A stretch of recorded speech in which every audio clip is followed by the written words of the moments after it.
he first stopped by asking the waitress her name. And when she shared that, he remembered that for the entire meal. And when our meal was brought out, he said, ma'am, I know we're about to bless our food right now, and we would love to pray for you specifically. Hi, everyone. This is Tom with Going Into Tomorrow. I'm here with my good friend, Karsten. I've had the opportunity to work with Karsten for the last 4 or 5 years, and he's just a fine young leader. And so we asked him to participate, and he gratefully agreed. So, Karsten, you might tell us a little bit about yourself? Yeah, sure. Uh, was born into a military family over in Germany and grew up most of my life in San Antonio, Texas. And so growing up there was fantastic. Ended up dating and marrying my high school sweetheart. And so we were in the same kindergarten class, if you'd believe it. Wow. And so we both went to Texas A&M, graduated in 2020. And so we just welcomed a little one into our family. So now we have a 1.5-year-old Landry at home. And so, I've been married coming up on 6 years now, which has been fantastic and such a blessing.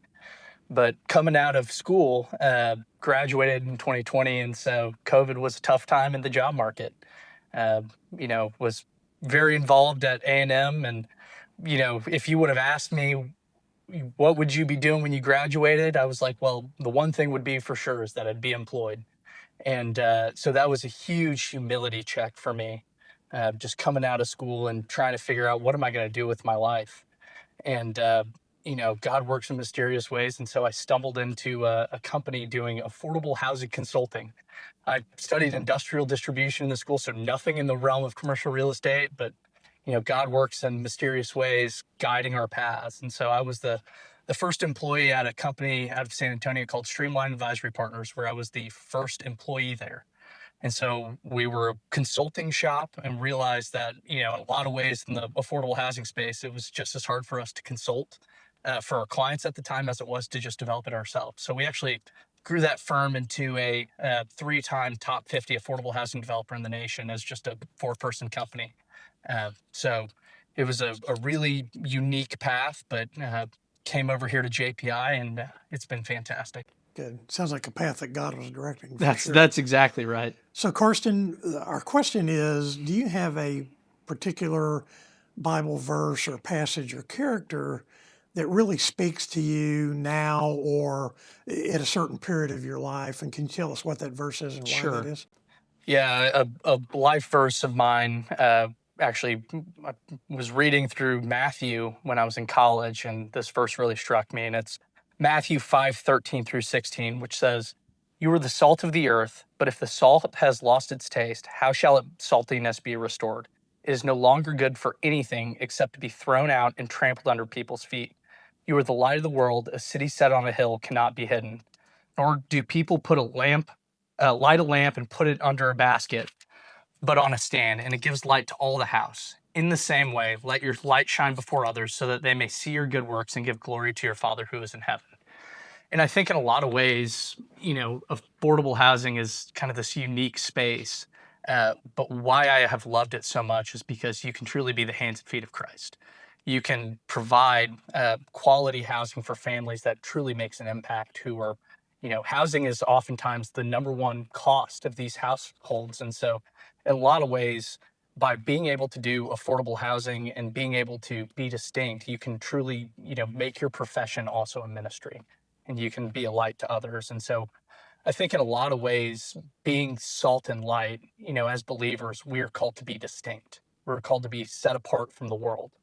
And so what that means is to live out your faith daily, to be consistent in your walk, whether in the privacy of your home or out in public with others, but to truly be a reflection of the love Jesus demonstrated for us in the way he lived, and to be a light to others, to be on mission for the gospel. Wow, that is so enlightening, even for a 69-year-old. So thank you for that testimony. So, Karsten, given that, going into tomorrow, who is someone that can really benefit from that message? I think it's an encouragement to all believers, right? I think in a lot of ways, that is exactly what we're called to be. You can be a lukewarm Christian that goes and, goes through the motions, maybe shows up to church and you do your faith socially and optically, but there's no consistency. And so I think in a lot of ways, the encouragement should be to all believers to say, our faith is the primary thing. We all have professions and we all do things, on a day-to-day basis, but that's not why we're here. The reason we're here is to be a light to others, is to be so bold in our faith that, you can go up to someone at the grocery store. You can go up and, get to know people. I think, one of the things that always struck me is I did a breakfast one time with a gentleman who's also here in commercial real estate in Dallas. And, he posted something on LinkedIn about his faith, and that struck me. So I wanted to get to know him. And so when we got to breakfast, basically we sat down, did our pleasantries. And when we went to order, we got our food, and he first stopped by asking the waitress her name. And when she shared that, he remembered that for the entire meal. And when our meal was brought out, he said, ma'am, I know we're about to bless our food right now, and we would love to pray for you specifically.